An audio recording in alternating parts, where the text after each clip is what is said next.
अस्सलाम वालेकुम दोस्तों, मेरा नाम अनस सिद्दीकी है। आज आप देख रहे हैं मेरी लेटेस्ट वीडियो। तो चलते हैं अपनी वीडियो की तरफ। दोस्तों, सबसे पहले बात करते हैं B2 बॉम्बर के बारे में। ये क्या चीज़ है?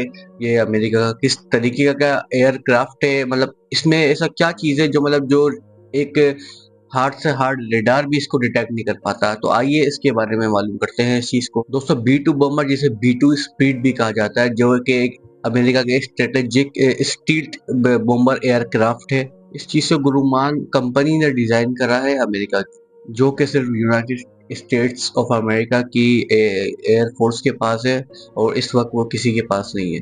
B2 बॉम्बर 1989 में ऑफिशियली अनाउंस किया गया और जबकि इसकी तैयारी 1970 से शुरू कर दी गई थी। ड्यूरिंग कोल्ड वार अमेरिका ने डिसाइड करा कि एक ऐसा एयरक्राफ्ट भी होना चाहिए जिसे कोई दुनिया का रडार भी डिटेक्ट ना कर पाए और ना ही कोई दुनिया की ताकत। इस B2 बॉम्बर की कीमत भी $2 बिलियन से भी ज़्यादा है। रिसेंटली B2 बॉम्बर ईरान और इसराइल की वार में भी यूज़ आया, जो अमेरिका ने यूज़ किया ईरान की न्यूक्लियर साइट्स पर। यूनाइटेड स्टेट्स ऑफ अमेरिका ने B2 बॉम्बर 6 जहाज ईरान की तरफ भेजे, जो मायसरी एयरपोर्ट से रवाना किए गए और नॉन स्टॉप 1300 किलोमीटर इन्होंने सफर करा बिना किसी रिफ्यूलिंग के। और इन्होंने ईरान की न्यूक्लियर बेस को, न्यूक्लियर अड्डे टारगेट करा।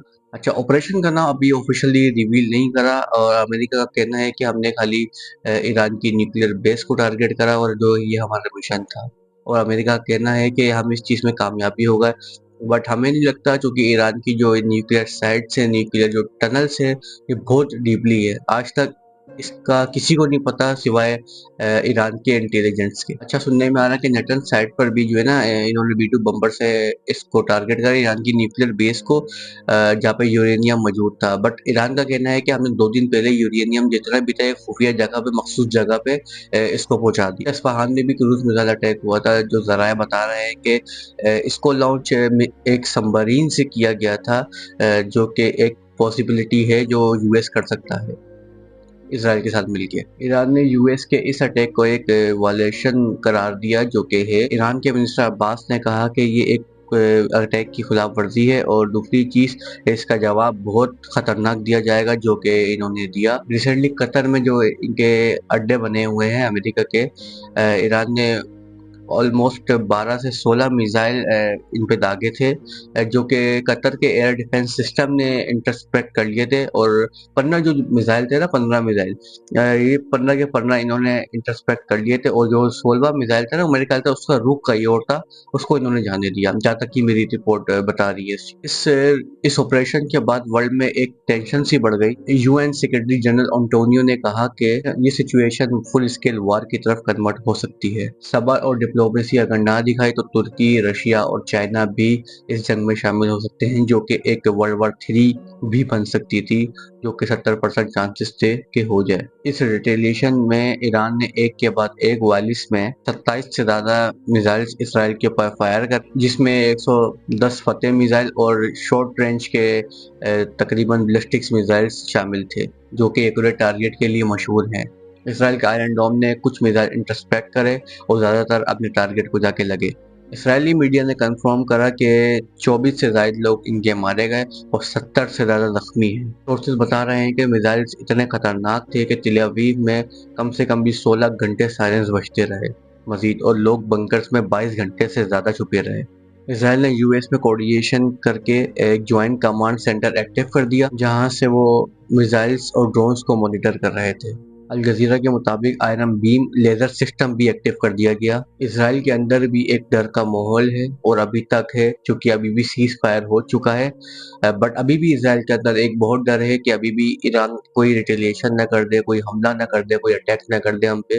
वो अभी भी एक शेल्टर के अंदर बंद है। रिपोर्ट ये बता रही है कि वहाँ के जो स्कूल्स हैं, मैनेजमेंट है, कॉलेज है, यूनिवर्सिटीज है, कोई भी इदारे हैं, गवर्नमेंट इदारे हैं, इनको भी तकरीबन 1 महीने की छुट्टी दे दी। ये भी बताया जा रहा है कि वहाँ पे जो वेडिंग सेरेमनी थी, बर्थडे पार्टीज थी, ए टू जेड कोई भी पार्टीज थी या मीटिंग थी, ऑफिस मीटिंग थी, करोड़ों की मीटिंग क्यों ना हो, वो तक पोस्टपोन हो चुकी है। अच्छा, एक चीज मैं आपको बता रहा हूँ पढ़ के, जो अल जजीरा ने रिपोर्ट करा है कि अल जजीरा ने अपने एनालिस्ट में कहा कि ये सब कुछ ऐसे वक्त में हो रहा है जब ग्लोबल एक्शन साइकिल एक्टिव है और यूएस में इलेक्शन आने वाला है, जो कि ट्रम्प करवा रहा है।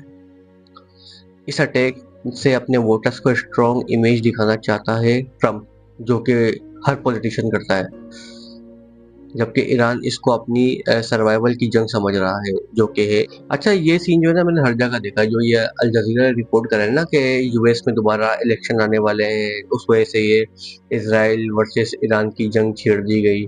बैकअप पे यूएस ही बैठा हुआ है आपका, सही है ना। यूएस इसको मिलिट्री दे रहा है तो सेटिस्फाई कर रहा है, वरना तो इसके अंदर तब पड़ी नहीं है जो ये सब कर सके इसराइल। खैर दोस्तों, सीज फायर हो चुका है।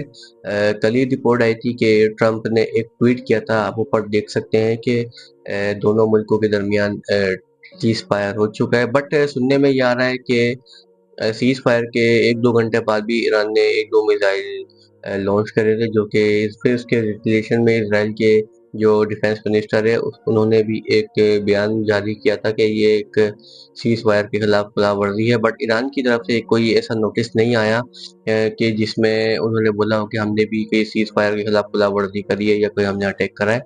और ईरान ने भी यही कहा कि भाई हमने सीज फायर का सुनने के बाद हमने कोई हमला नहीं। तो दोस्तों, ये थी आज की वीडियो। अगर आपको पसंद आई तो चैनल को सब्सक्राइब करें, लाइक करें और शेयर करें, बेल आइकन को दबाएं। अब मिलते हैं अगली नेक्स्ट वीडियो में।